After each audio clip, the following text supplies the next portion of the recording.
Hello everyone, welcome back to our YouTube channel the Kalakar classes. आज के इस class के अंदर आज तुमको मैं क्लास 7 का आपको सेट पे वन का पार्ट 2 कराने वाला हूँ। सेट पे वन का पार्ट 2 कराने वाला हूँ। पार्ट 1 के अंदर मैं आपसे स्टूडेंट को मैंने 1 से लेकर के आपके 5 तक क्वेश्चन मैंने कंप्लीट करा दिए थे। पार्ट 2 के अंदर आपके 6 से लेकर आपके 11 क्वेश्चन होते हैं, इसको मैं पूरा कंप्लीट कराने वाला हूँ। मतलब कि एक क्वेश्चन पेपर को 2 पार्ट में करके डिवाइड करके पढ़ रहे हैं, ताकि हमारे को अच्छी तरह से पढ़ने में मजा आए, समझ में भी आए, ये सब चीजें। ठीक है। तो आपको मैं बता दूं, आपसे उनका जो एग्जाम होने वाला है 5 तारीख 6 तारीख को आपका एग्जाम होने वाला है। तो आपके एग्जाम के लिए जो क्वेश्चन पेपर आपको मैं करा रहा हूँ, आपके एग्जाम के लिए वेरी वेरी मोस्ट इंपोर्टेंट है। इसमें जितने भी आपके ग्रामर से रिलेटेड में क्वेश्चन आएंगे, आपके बुक से रिलेटेड में आपके क्वेश्चन आएंगे, वे आपके वेरी वेरी मोस्ट इंपोर्टेंट है, जिनके आने की संभावना आपके एग्जाम के 6 तारीख को मार्च के अंदर में। ठीक है। तो उनके आने की संभावना आपके एग्जाम के अंदर बहुत ज्यादा है, इसलिए आपको मैं करा रहा हूँ। तो आपसे स्टूडेंट क्या करना है, इस वाली वीडियो को शुरू से अंत तक पूरा जरूर देखना। और इससे पहले मैंने फर्स्ट पार्ट बनाया, जिसके अंदर मैंने 1 से 5 क्वेश्चन मैंने करा दिया। वीडियो का लिंक इस वाली वीडियो के डिस्क्रिप्शन बॉक्स में दे दूंगा, उसको भी जरूर देख लेना, क्योंकि मोस्ट इंपोर्टेंट आपको मैं क्वेश्चन पेपर करा रहा हूँ। ठीक है। और सॉरी, इस वाले क्वेश्चन पेपर के आने की संभावना आपके एग्जाम में बहुत ज्यादा है, इसलिए मैं करा रहा हूँ। तो लेट्स डू इट, अपनी क्लास को शुरू करते हैं। क्लास को शुरू करने से पहले आप स्टूडेंट हमारे YouTube चैनल पर नए हैं तो हमारे YouTube चैनल को सब्सक्राइब करके बेल आइकन बटन को ऑन पे सेट कर लेना, क्योंकि मैं आपके लिए मोस्ट इंपोर्टेंट वीडियो बना के देते रहता हूँ। एंड इस वाली वीडियो को लाइक जरूर कीजिएगा और वीडियो पे कमेंट जरूर करना। लाइक जरूर करना, कमेंट जरूर करना। ठीक है, इतना काम करना है बस। ठीक है, क्योंकि वीडियो को बनाने में बहुत ज्यादा मेहनत लगता है। तो please please please please subscribe, like, comment जरूर करना। चलो करते शुरू। तो ये रहा, हमने क्वेश्चन देख लिया था, जैसे कि हमने 5 तक क्वेश्चन तो हमने कंप्लीट कर लिया था। तो हमने 36 क्वेश्चन से हमारे को करना था। ठीक है। तो आपको मैं एक बार फिर से क्लास की शुरुआत में बोल देता हूँ। क्लास में पूरा फोकस में रखना, क्योंकि हर एक क्वेश्चन वेरी वेरी महत्वपूर्ण है। इन सब क्वेश्चन के आने के सवाल में आपके एग्जाम के अंदर बहुत ज्यादा है। ठीक है, चलो करते हैं। तो हमारे पास 6 क्वेश्चन हमारा है। गद्य पाठों पर आधारित निम्नलिखित में से किन्हीं 2 प्रश्नों के उत्तर देना है हमारे को 30 से 40 शब्दों के अंदर में। ठीक है। 3 ऑप्शन दे रखे हैं, 3 में से हमारे को किसी 2 का आंसर देना है बस। ठीक है, जो भी आपको 2 बेस्ट आपको लगे, जिसका भी आंसर आपको याद हो, उसका आंसर देना है। बाकी तो तीनों क्वेश्चन के आंसर तो मैं आपको अभी यहाँ पर कराऊंगा ही। ठीक है, चलो करते हैं। तो पहला क्वेश्चन हमारा है कि बसंत ऋतु में नीलकंठ के लिए जालीदार में, ठीक है, जालीदार में बंद रहना असहनीय क्यों हो जाता था। ठीक है, बसंत ऋतु के अंदर में नीलकंठ के जालीदार घर में बंद रहना असहनीय हो जाता था, हमारे को करना है। चलो करते हैं। देखो, तो इसका आंसर ये रहा। इसका आंसर ये है कि नीलकंठ जैसे पक्षी का मन बसंत ऋतु में खुले आकाश में उड़ने और पैरों पर, ये और बड़ा कर देता हूँ जस्ट 1 सेकंड। ठीक है। देखो, तो आकाश में उड़ने, पेड़ों पर बैठने और प्राकृतिक वातावरण का आनंद लेने को करता था। तो ये इसका पहले ही हो गया। और जालीदार घर में बंद रहने से वह इनका, ठीक है, इन सब का आनंद नहीं ले पाता था और उसे आजादी की कमी महसूस होती थी। इसलिए बसंत ऋतु में नीलकंठ के लिए जालीदार घर में रहना असहनीय हो जाता था। तो ये कारण हमारा है। ठीक है। हमारे को क्या करना है, देखो, हिंदी एक ऐसा लैंग्वेज है, खाली क्या करना है आपको, पढ़ना है, कहानी याद होने से बस। इसमें इसमें कुछ भी याद करने के, क्वेश्चन आंसर कुछ याद करने की जरूरत ही नहीं पड़ती, खाली कहानी याद होना चाहिए।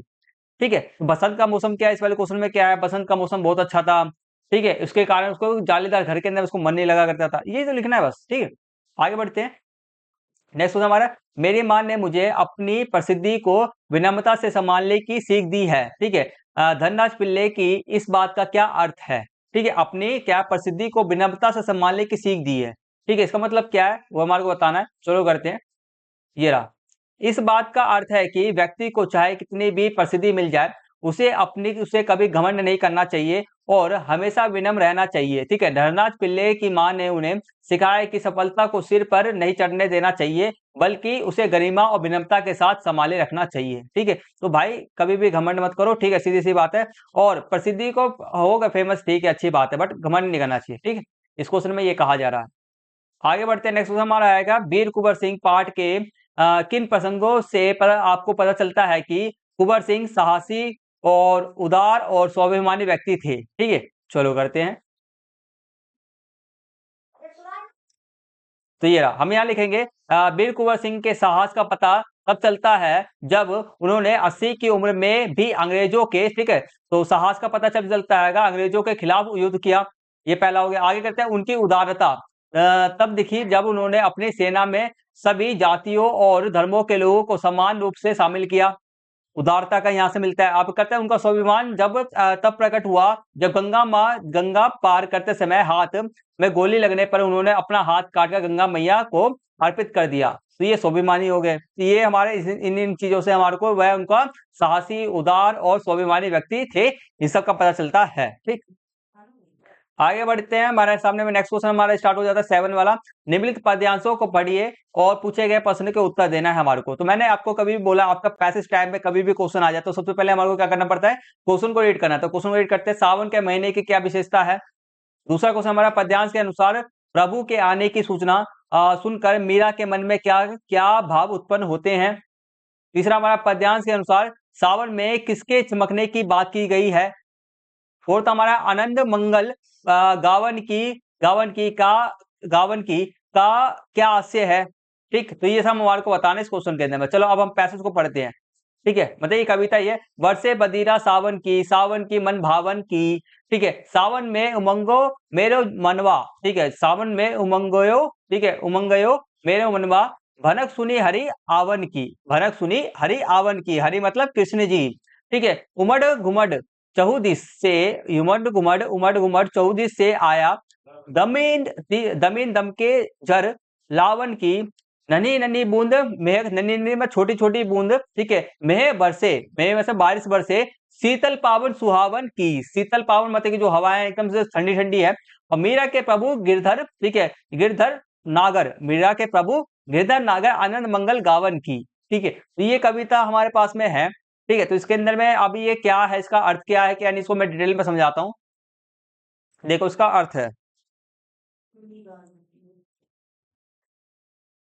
लाइन वाले अर्थ को समझते हैं हम। देखो, बरसे बदरिया, ठीक है, ठीक है, बसे बदरिया सावन की मन, ठीक है, सावन की मन भावन की। ठीक है, इसका मतलब क्या है,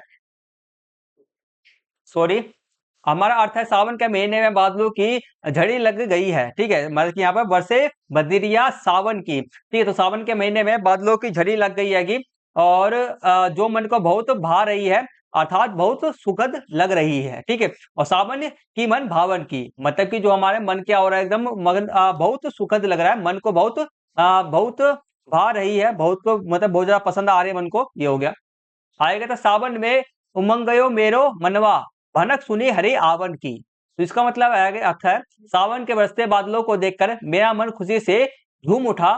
ठीक है, क्योंकि मुझे प्रभु श्री कृष्ण के आने की भनक मिल गई। आगे कहते हैं, उमड़ घुमट, ठीक है, उमड़ घुमट चहुदिस से आयादा, ठीक है, आयादा मीन दमके लर जमके झर लावन की। इसका मतलब है आपका, बादल चारों दिशाओं से उमड़ घुमड़ कर आ रहे हैं और है, बिजली चमक रही है। क्या चमक रही है, बिजली चमक रही है। और बारिश की झड़ी लग गई है, बारिश की झड़ी में बारिश होते जा रहा है, लगातार होते जा रहा है। आगे कहते हैं, नन्ही नन्ही बूंद में बरसे शीतल पावन सुहावन की। अर्थ है हमारा, मेघ, ठीक है, मेघ नन्ही नन्ही बूंदों के साथ बरस रहे हैं। मेघ क्या, नन्हे नन्हे छोटे छोटे बूंद के साथ में बरस रहे हैं। और हवा भी बहुत ठंडी, शीतल में ठंडी और सुखद लग रही है। नेक्स्ट हमारा आएगा, मीरा के प्रमुख गिरधर नागर आनंद मंगल गावन की। मतलब है, मीरा कहती है कि मेरे प्रभु तो गोवर्धन पर्वत उठाने वाले चतुर कृष्ण हैं। ठीक है, और इस, ठीक है, इस प्रसन्नता के अवसर पर मैं आनंद और मंगल के गीत गा रही हूँ। ठीक है, ये सब हमारा कविता था। अब इससे रिलेटेड में जो हमारे क्वेश्चन है पूछते हैं, करते हैं। सावन के महीने की क्या विशेषता है हमारा, मन उब जाता है, नहीं। मन उदास हो जाता है, नहीं। मन व्यथित रहता है, नहीं। मनमोहक होता है। सावन का क्या महीने का मतलब है, मनमोहक होता है, मन को बहुत पसंद आने वाला हमारा महीना होता है। ठीक, बी खास इसका राइट आंसर है। आगे करते हैं, पद्यांश के अनुसार प्रभु के आने की सूचना सुनकर मीरा के मन में क्या भाव उत्पन्न हुआ। करुणा का, मतलब कि करुणा में दया भावना का, नहीं। उमंग का हो सकता है, दुख का नहीं हुआ, दासत्व का नहीं हुआ। तो उमंग का, हमारा उमंग का भाव उत्पन्न हुआ। ठीक, गा। पद्यांश के अनुसार सावन में किसके चमकने की बात की गई है भाई, बिजली की, अभी हमने पढ़ा। आगे तक आनंद मंगल गावन की का आशय है। इसका मतलब क्या आएगा, खुशी के गीत गाने का, खुशी के गीत गाने का आशय है, इसका मतलब यह है। ठीक, आनंद मंगल गावन का मतलब होता है खुशी की गीत। ठीक, आगे बढ़ जाते हैं। अब हमारे ये कंप्लीट हो गया, आगे बढ़ते हैं, नेक्स्ट क्वेश्चन पे बढ़ते हैं। नेक्स्ट हमारे सामने में 8th है, पाद्य, ठीक है, पाद्य पाठों पर आधारित निम्नलिखित प्रश्नों में से किन्हीं दो प्रश्नों के उत्तर देना है हमारे को। तो 3 है, कोई 2 ऑप्शन का देना है, अपने एग्जाम के लिए देना, बट मैं तो आपको तीनों क्वेश्चन कराऊंगा। पहला क्वेश्चन हमारा है, आपको वर्षा के समय, वर्षा के मौसम में क्या क्या करना अच्छा लगता है। वर्षा के समय में क्या क्या करना अच्छा लगता है, बहुत सारी चीजें, बहुत सारी, जैसे कि हमारा, जैसे कि मैं आपको बताता हूँ। ये देखो, हम यहाँ लिखेंगे, यहाँ से हम लिख सकते हैं कि पहला में ये लिख सकते हैं, दूसरा में ये लिख सकते हैं, तीसरा में लिख सकते हैं, चौथा में ये लिख सकते हैं। तो कोई भी 2 पॉइंट लिखना है, दोनों में क्वेश्चन तो कोई भी 2 3 पॉइंट लिखना, 3 पॉइंट लिखना, ठीक है। देखो, गरम पकोड़े और चाय का आनंद लेना ये मन करता है, बारिश में भीगने और सैर करने का मन करता है, खिड़की के पास बैठकर बारिश देखना, संगीत सुनने का मन करता है, और किताबें पकड़ पढ़ना या परिवार के साथ समय बिताना, ये हमारे को अच्छा लगता है उस समय पे। तो ये अपने ये सब चीजें हैं। इसके अलावा आपके मन के अंदर में और भी कुछ बातें आ रही तो आप वो भी लिख सकते हो आप, ठीक है। चलो आगे बढ़ जाते हैं। एक दिन का कविता से क्या संदेश मिलता है? एक दिन का कविता से क्या संदेश मिलता है? ठीक, चलो करते हैं। ठीक है, तो ये हमारा एक दिन का, देखो, अहंकार न करने का संदेश मिलता है। वैसे बाकी इसको डिटेल में बताते हैं आपको। इसके लिए जो होते हैं, आप यहाँ से डायरेक्ट लिखना स्टार्ट करना। एक दिन का कविता से यह संदेश मिलता है कि व्यक्ति को कभी भी अहंकार नहीं करना चाहिए, ठीक। और जीवन में छोटी छोटी वस्तु जैसे एक तिनका भी मनुष्य के बड़े से बड़े घमंड को तोड़ सकती है, ठीक है। कवि ने दर्शाया है कि जब एक छोटा सा तिनका आंख में पड़कर बेचैनी पैदा कर देता है, तब मनुष्य को अपनी सीमित शक्ति का एहसास होता है, ठीक है, और उसका घमंड चूर हो जाता है, ठीक। तो ये हमारे को लिखना है, तो अहंकार हमारे को नहीं करना चाहिए। आगे बढ़ते हैं। रहीम के अनुसार सच्चे मित्र की क्या पहचान होती है? हमारे को करना है।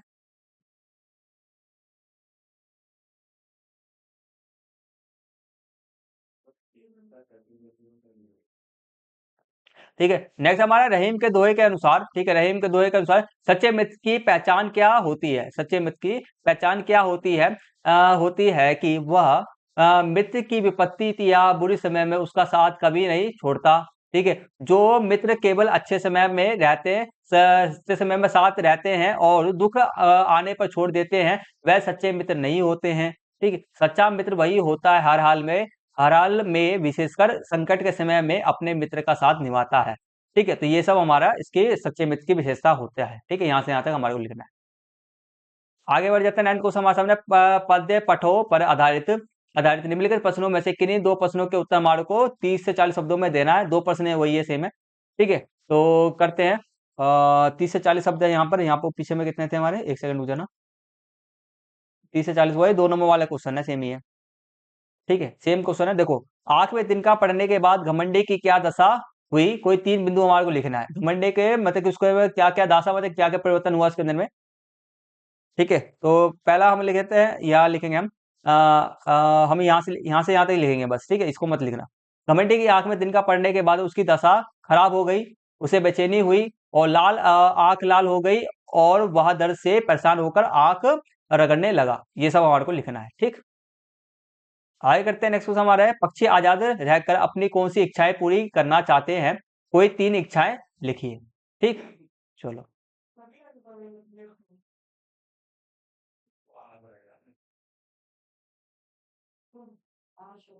ठीक है। पहला हमारा पक्षी आजाद कौन सी इच्छा पूरा करना है? पहला हम यहाँ से लिखना स्टार्ट करें। पहला ये, दूसरा ये, तीसरा, तीनों हम तीनों को तीनों पॉइंट लिखेंगे।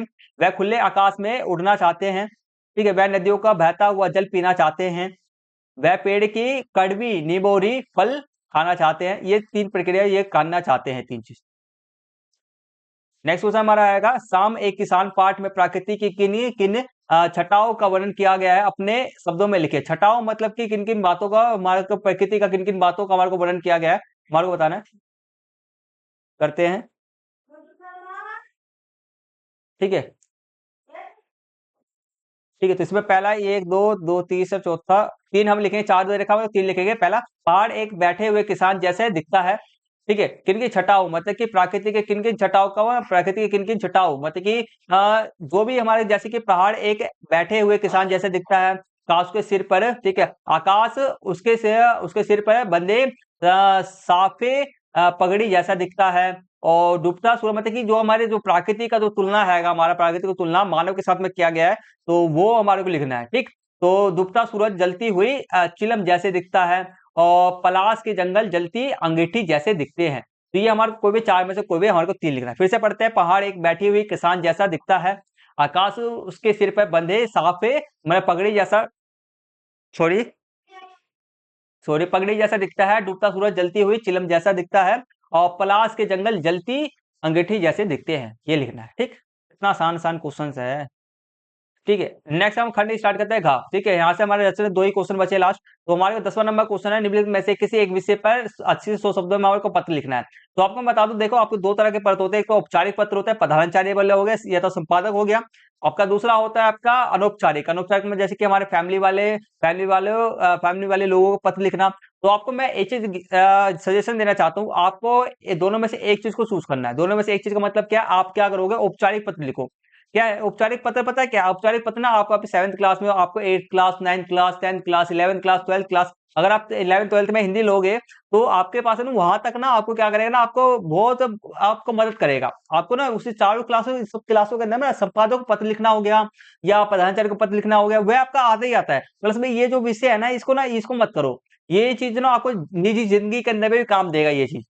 ठीक है, कहीं पे आपको मान के चलो किसी संस्था को आपको पत्र लिखना हो गया, तो ये चीज आपको फायदा देगा। इसलिए मैं आपको बोलता हूँ, इसको पत्र के औपचारिक पत्र कैसे लिखते आएंगे वह मैं आपको सिखाता हूँ। ठीक, देखो मैं ममता या मानस है, तेज बुखार के कारण आपका स्वास्थ्य खराब है, 2 दिन के अवकाश के लिए अपने विद्यालय की के प्रधानाचार्य को पत्र लिखना है हमारे को। ठीक है, तो कैसे लिखते हैं आपको मैं समझाता हूँ, चलो। ये रहा पत्र, हम इस प्रकार से लिखते हैं। ठीक है, तो हम लिखेंगे 10वां क्वेश्चन, यहाँ पे उत्तर लिखेंगे। हम यहाँ पे लिखना स्टार्ट करेंगे सेवा में। आपको उत्तर में एक ऐसे लाइन पड़ा रहता है उत्तर पुस्तिका के अंदर में, ठीक है, ध्यान रखना ऐसे ही। तो ऐसे लिखना है। तो हम ऐसे लाइन है, तो लाइन के इस साइड में लिखेंगे सेवा में श्रीमान प्रधानाचार्य जी, राजकीय उच्च माध्यमिक विद्यालय। ठीक है, हम अपनी जगह अपना स्कूल का नाम लिखेंगे, यहाँ पर सेकंड लाइन में स्कूल का नाम, फिर अपनी जगह का नाम दिल्ली भलसवा, दिल्ली 1142 मैंने लिख दिया। आगे करते हैं, जो भी आपका जगह रहेगा पूरा एड्रेस में डालना, कुछ थोड़ा सा हिंट मिले बस। ठीक है, ऐसे कि जैसे मैंने लिखा है ऐसे फॉरवर्ड में लिख देना। और विषय आपका क्या है, बीमारी के कारण 2 दिन के अवकाश हेतु प्रार्थना, विषय भी हमारे को लिखना होता है। ये सब आपको क्लास 6 में आपको सीख ही चुका है, बस मैं फॉर्मेट बता रहा हूँ कैसे कैसे लिखते हैं, और इस तरह से आपको लिख करके आना है। ठीक है, एक बार प्रैक्टिस जरूर कर लेना। तो आप लिखेंगे महोदय।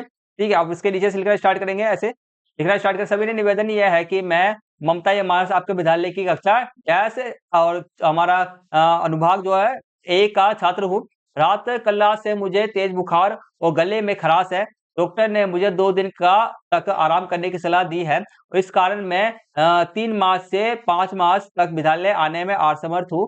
ठीक है, फिलहाल में अतः आपसे विनम्र अनुरोध है कि मुझे 2 दिनों का अवकाश प्रदान करने की कृपा करें। इसके लिए मैं आपका आभारी रहूंगा।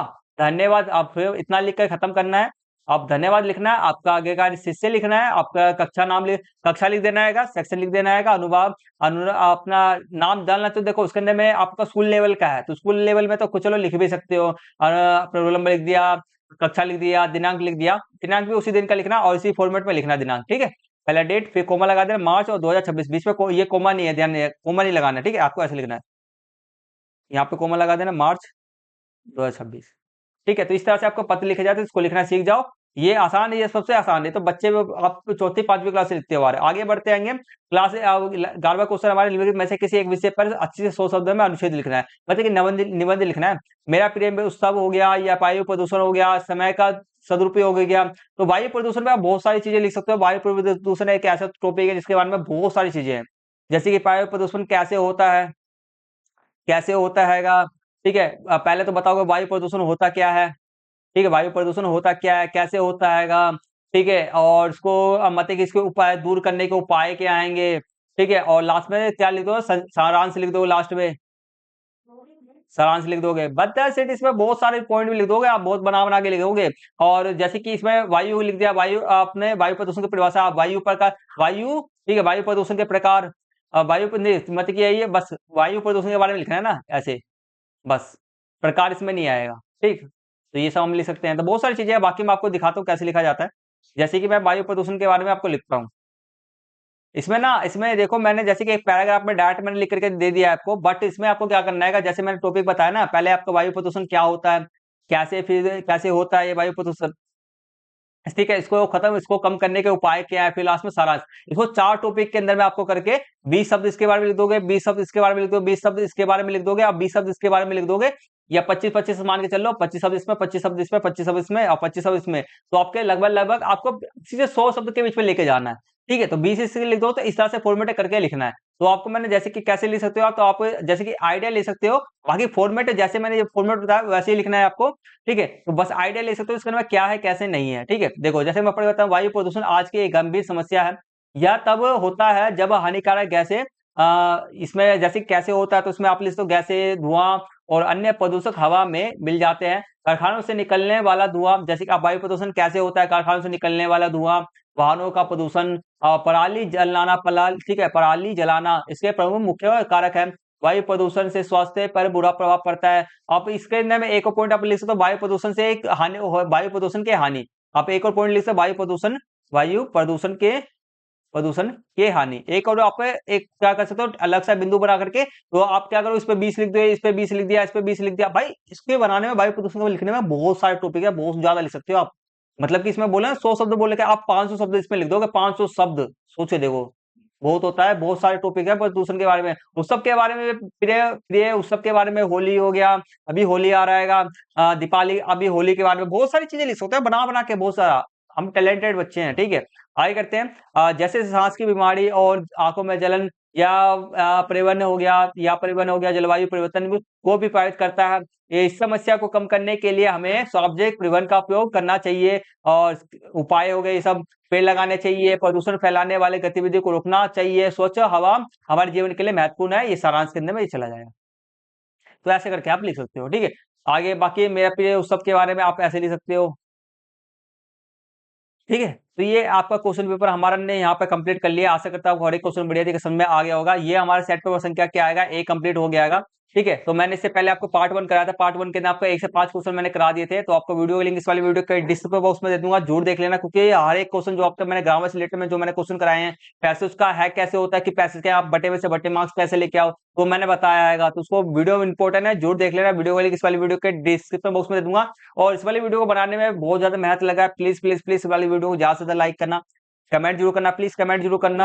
और चैनल पर नए, चैनल को सब्सक्राइब करके बेल आइकन बटन को ऑन पे सेट कर लेना, क्योंकि मैं आपके लिए मोस्ट इंपोर्टेंट वीडियो बना के देते रहता हूं। तो चलो आज क्लास में यही फिर करते हैं, मिलते हैं जल्दी से नेक्स्ट वीडियो के नए में। तब तक लिए टेक केयर, टेक बाय, जय हिंद, जय Bharat and thank you for watching.